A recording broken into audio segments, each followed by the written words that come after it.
Hello students, इससे पहली video में मैंने आपको लेसन 2 चंद्रगुप्त की रीडिंग करवाई थी और शब्द अर्थ किए थे हमने। इस वीडियो में मैं आपको भाषा ज्ञान और प्रश्न उत्तर करवाऊंगी। तो आइए देखते हैं लेसन 2 भाषा ज्ञान। भाषा ज्ञान में क्या क्या है? संज्ञा, संज्ञा के भेद, भाववाचक संज्ञा और मुहावरे।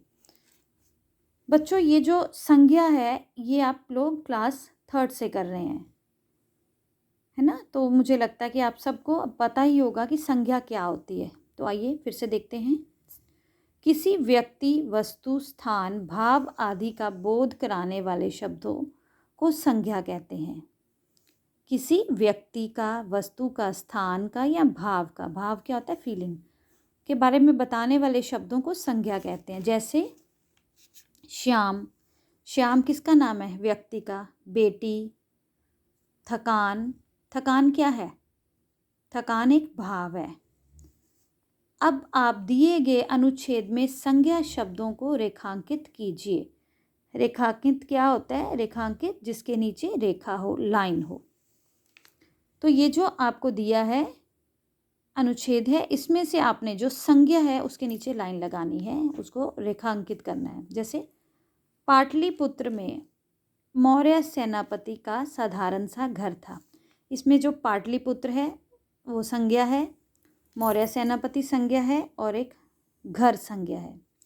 सम्राट महापद्म नंद के अत्याचार से मगध कांप रहा था। इसमें सम्राट महापद्म जो क्या है वो संज्ञा है, अत्याचार क्या है? एक भाव है, मगध क्या है? नाम है, कांप भी क्या है? संज्ञा है। कांपना मतलब ये एक भाव है। मौर्य सेनापति के बंदी हो जाने के कारण उनके कुटुंब का जीवन बड़े कष्ट से बीत रहा था। इसमें से मौर्य सेनापति जो है वो संज्ञा है, उसके बाद कुटुंब संज्ञा है और कष्ट भी जो है वो भी संज्ञा है। कौन सी? भाव। एक बालक उसी घर के सामने खेल रहा था। एक जो बालक है, बालक वो संज्ञा है और साथ में घर जो है वो संज्ञा है। कई लड़के उसकी प्रजा बने और वह राजा बना था। इसमें से लड़के क्या हैं? संज्ञा है, प्रजा भी क्या है? संज्ञा है और राजा भी क्या है? संज्ञा है। संज्ञा के 3 भेद होते हैं: व्यक्तिवाचक संज्ञा, जातिवाचक संज्ञा, भाववाचक संज्ञा। व्यक्तिवाचक संज्ञा किसी विशेष व्यक्ति, वस्तु, स्थान आदि का नाम, जैसे सचिन तेंदुलकर, भारत, दिल्ली। तो व्यक्तिवाचक संज्ञा क्या होती है? किसी विशेष, किसी खास व्यक्ति का नाम या वस्तु का नाम या स्थान का नाम, जैसे सचिन तेंदुलकर, भारत और दिल्ली। उसके बाद है जातिवाचक संज्ञा, एक ही जाति या वर्ग का नाम, जैसे क्रिकेटर, देश, शहर। क्या है जातिवाचक संज्ञा? एक ही जाति या वर्ग का नाम, जैसे क्रिकेटर, देश, शहर। तो जो जातिवाचक संज्ञा होती है वो किसी व्यक्ति, वस्तु या स्थान की संपूर्ण जाति का बोध कराते हैं। ये किसी एक व्यक्ति को के बारे में ना बताकर संपूर्ण जाति का बोध कराते हैं, जैसे पूरी की पूरी उसकी जाति के बारे में बताते हैं। अब है भाववाचक संज्ञा, किसी भाव, गुण, दोष, अवस्था आदि का बोध, जैसे हरियाली, दौड़, खुशी।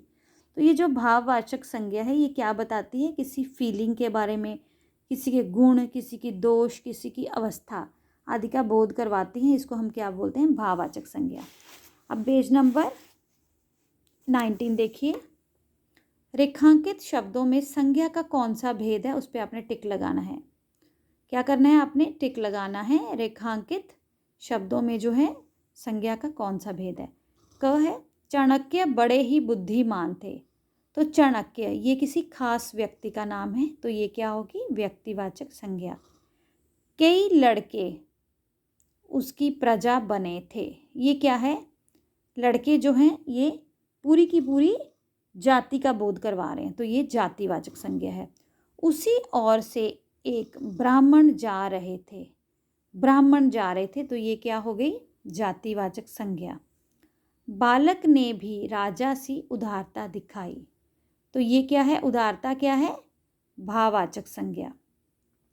नंद एक क्रूर और निर्दयी राजा थे। तो नंद, नंद क्या है? नंद है एक व्यक्तिवाचक संज्ञा। तो नंद क्या है? एक क्रूर और निर्दयी राजा थे। तो उसमें से नंद जो है वो क्या है? व्यक्तिवाचक संज्ञा। अब देखिए, दिए गए शब्दों से बने भाववाचक संज्ञा छांटकर शब्द लिखने हैं आपने। दिए गए शब्दों से बने भाववाचक संज्ञा को आपने छांटकर लिखना है। लंबा से लंबाई, बनना से बनावट, भूखा से भूख, प्रसन्न प्रसन्नता, चढ़ना चढ़ाई, चतुर चतुराई। क्वेश्चन नंबर 4 है, दिए गए मुहावरों का सही प्रयोग करके वाक्य पूरे करने हैं आपने। यहाँ पे आपने मुहावरों का प्रयोग करना है। मौर्य सेनापति का नाम सुनते ही राजा गुस्से से आग बबूला हो गए। मतलब बहुत ही वो गुस्से में आ गए और गुस्से में आ गए। चंद्रगुप्त अपनी माँ की आँखों का तारा था। मतलब वो अपनी माँ को बहुत ही प्यारा था। चंद्रगुप्त ने यूनानियों के डैश छुड़ा दिए, छक्के छुड़ा दिए। चंद्रगुप्त की निर्भीकता देखकर लोगों ने दांतों तले उंगली दबा ली। शत्रुओं का सामना करने के लिए हमारी सेना ने क्या कर ली? कमर कस ली। शत्रुओं का सामना करने के लिए हमारी सेना ने कमर कस ली। इसके बाद बेटा अब इससे नेक्स्ट जो है मैं आपको क्वेश्चन आंसर्स करवाऊंगी। ये जो क्वेश्चन आंसर्स हैं, प्रश्न उत्तर हैं, ये आपने अपनी अपनी नोटबुक्स पे अच्छी हैंडराइटिंग में नोट करना है। लेसन 2 बालक चंद्रगुप्त, प्रश्न उत्तर। मगध क्यों कांप रहा था? सम्राट महापद्म नंद के अत्याचार से मगध जो था कांप रहा था।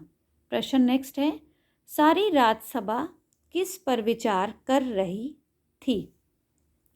सारी राजसभा ये विचार कर रही थी कि पिंजड़े को खोले बिना सिंह को बाहर कैसे निकाला जाए। नेक्स्ट है, बालक चंद्रगुप्त ने राजमहल में ऐसा क्या कर दिया जिसे देखकर सब चकित रह गए, मतलब हैरान रह गए। बालक द्वारा पिंजड़े को खोले बिना सिंह को बाहर निकालते देख सब चकित रह गए। फिर से देखिए, बालक द्वारा पिंजड़े को खोले बिना सिंह को बाहर निकालते देख सब जो थे चकित रह गए। पाठ से आगे हैं, यदि आप बालक चंद्रगुप्त की जगह होते तो ब्राह्मण की याचना का क्या उत्तर देते? हम भी वही उत्तर देते। मतलब जो उस टाइम उन्होंने उत्तर दिया था तो हम भी वही उत्तर देते। कठिन से कठिन काम को भी आसानी से कैसे किया जा सकता है? तो कठिन से कठिन कार्य को भी आसानी से कैसे किया जा सकता है? निडरता और सूझबूझ से। कैसे कर सकते हैं हम कठिन से कठिन काम को भी आसानी से? निडरता और सूझबूझ से। तो ये थे प्रश्न उत्तर जो आपने अपनी नोटबुक्स में लिखने हैं और इस चैप्टर को रीड करना है और साथ में लर्न करना है। Thank you, have a good day.